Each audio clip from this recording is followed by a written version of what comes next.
नमस्कार साथियों, BDR learning channel में पुनः आपका बहुत बहुत स्वागत है। दोस्तों, इस वीडियो में हम 12वीं अर्धवार्षिक परीक्षा इतिहास के पेपर का 12-18 कोड वाले प्रश्न पत्र का समाधान देखेंगे। यदि आप 12-17 पेपर कोड वाले प्रश्न पत्र का समाधान देखना चाहते हैं तो आप हमारे पिछले वीडियो में जाकर देख सकते हैं।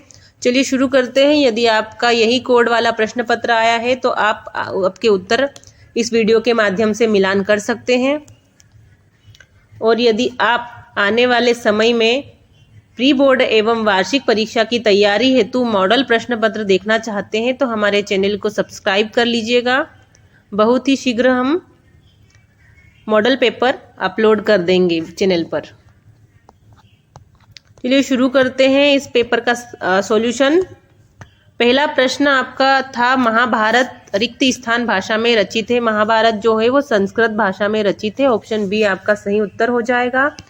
प्रश्न क्रमांक 2, हीनयान एवं महायान संप्रदाय धर्म से संबंधित है। जो हीनयान, महायान, वज्रयान, थेरवाद ये सब संप्रदाय बौद्ध धर्म से संबंधित है।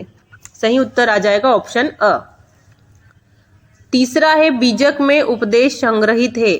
बीजक नामक ग्रंथ में कबीरदास जी के दोहे संग्रहित है और कबीरदास जी के उपदेश संग्रहित है। सही उत्तर आ जाएगा ऑप्शन द, कबीर। चौथा है, संताल विद्रोह का नेता था। सिद्धू कान्हू जो थे वो संताल विद्रोह के नेता थे। सही उत्तर आ जाएगा ऑप्शन अ। पांचवे पे दिया है, ये गिलास फल एक दिन हमारे ही मुंह में आकर गिरेगा। ये कथन दिया गया है और ये कथन किसका है बताना है। तो ये जो कथन है ये लॉर्ड डलहौजी ने दिया था। सही उत्तर आ जाएगा ऑप्शन स। छठा है, पहाड़िया लोग खेती करते थे। पहाड़िया लोग झूम खेती करते थे जिसे स्थानांतरित कृषि भी कहा जाता है। इसका सही उत्तर हो जाएगा ऑप्शन ब, झूम खेती। प्रश्न क्रमांक 2 में रिक्त स्थानों की पूर्ति करना है। पहला दिया गया है, हड़प्पा में कहीं कहीं पर मृतकों को तांबे के दर्पणों के साथ दफनाया गया था। हड़प्पा काल में कुछ समाधियां मिली हैं जिसमें जो मृतक था उसके साथ तांबे के दर्पण प्राप्त हुए उत्खनन में। दूसरा है, महावीर स्वामी से पहले जैन धर्म में जो 25 शिक्षक हुए थे उन्हें तीर्थंकर कहा जाता था। महावीर स्वामी जैन धर्म के 24वें तीर्थंकर कहे जाते हैं।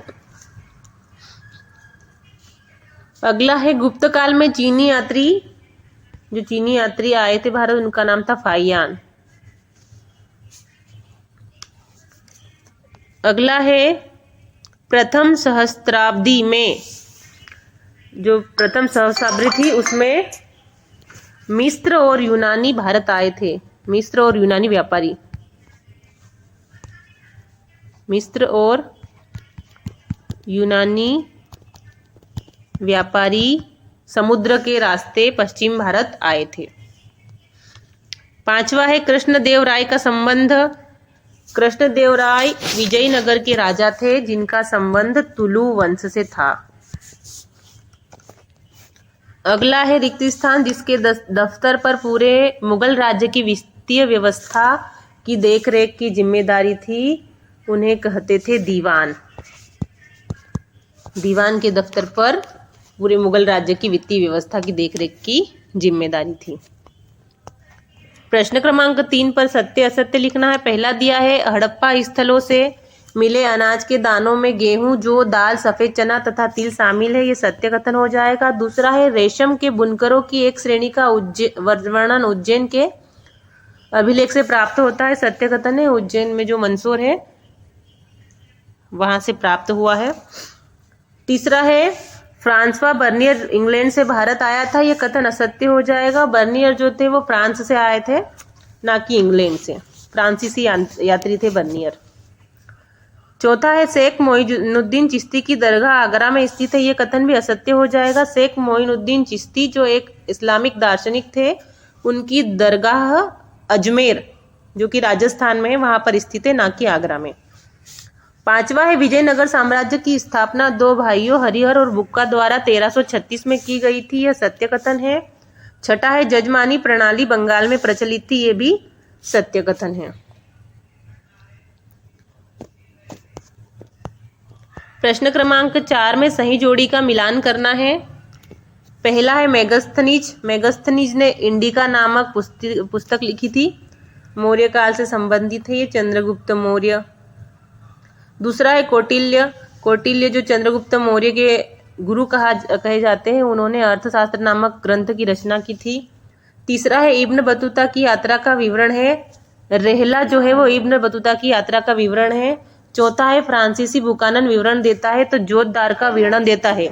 पांचवा है दक्कन विद्रोह। दक्कन विद्रोह हुआ था 1875 में, 1875 में हुआ था। छठा है सती प्रथा का अंत। सती प्रथा का अंत 1829 में हुआ था।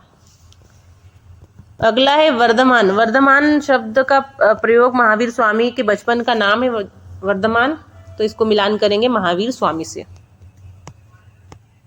प्रश्न क्रमांक 5 है एक शब्द एक वाक्य में उत्तर लिखना है। पहला दिया गया है हड़प्पा की मोहरों पर क्या उत्कीर्ण था।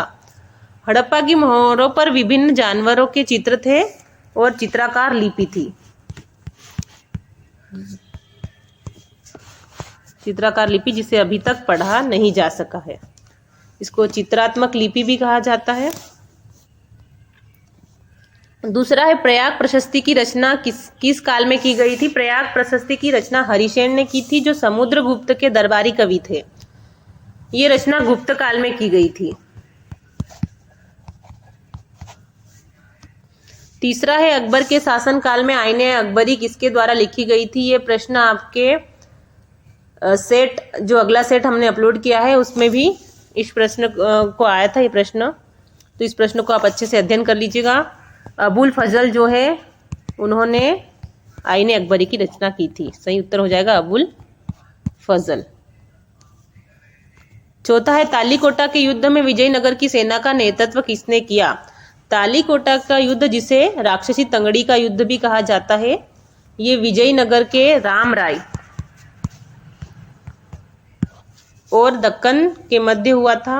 इसमें विजयनगर की हार हुई थी, तो सही उत्तर आ जाएगा इसका राम राय के नेतृत्व में युद्ध हुआ था। पांचवा है मुगल काल में परगना क्या था। जो उपजिले के रूप में परगना होता था, जिसे तहसील भी कहा जा सकता है, तो हम लिख सकते हैं उपजिला या जिले का विभाजन, उप विभाजन। अगला है दक्कन दंगा आयोग ने एक रिपोर्ट तैयार कर कहाँ पेश की थी। दक्कन दंगा आयोग ने 1878 में ये रिपोर्ट ब्रिटिश संसद में पेश की थी। सही उत्तर आ जाएगा ब्रिटिश संसद।